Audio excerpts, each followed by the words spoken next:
So, Hermon, how are you feeling today? Hi, Daniel. I'm good. How you doing? I'm okay, thank you. Have you had a chance to really let everything sink in just yet? It's currently happening. You have a really cool accent, by the way. But yeah, no, it's sinking in right now. I'm taking it all in for sure. And you may have just been evicted, but you are the first member of this season's jury, so how does that feel? It's honestly pretty incredible. I was expecting to be on a flight back home right now, so this is a step up for sure. Happy. And as the first member of the jury house, will you be trying to influence people at all when they start to come through as to who you think should win? I'll take yes for 10,000. Absolutely, I will be trying to influence people. That's my job. I'm trying to, I like to talk to people. So, and let's go back to yeah. And let's go back to the start of the season. How did you feel when you first walked through those doors into the house and saw those bright colours and those mystery doors? Well, I mean, I've never seen that much light in one place in my life. It was, just the people were great. The colors, the doors, the wheel.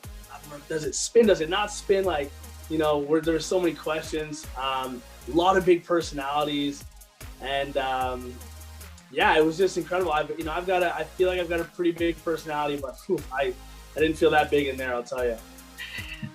You were the first head of household, so what was that experience like? Oh, that was just giving them a look at the beast. That was the comp beast. I was like, I could do puzzles. I'm going to be a problem this season. I was nervous though, because, you got to make the first decisions and show your cards a bit and try and get people to not target you right away because you won first HOH. So I think I did a good job of removing that target week 2.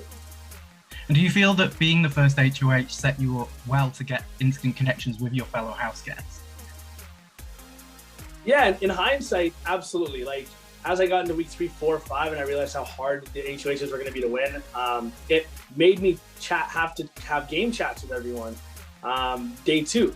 So, I talked to all 50 house guests day 2, and I know a lot of other people didn't necessarily have game chats with everyone until week 2, maybe later into week 2. So it did give me a head start that way. You and Jess didn't click. Why did you think that was? I just feel like, Jess and I are from... It wasn't for lack of effort. I think we both tried, but we're just from two very different worlds. And, we had to learn how to communicate properly.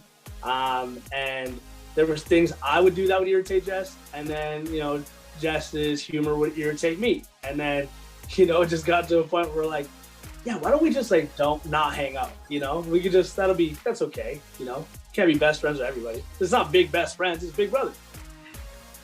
Jess did put you up during their HOH and was upfront about being annoyed due to your dancing onto the block.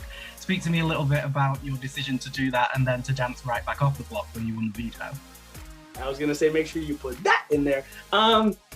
It's the decision to do it was, I get, you have the power this week.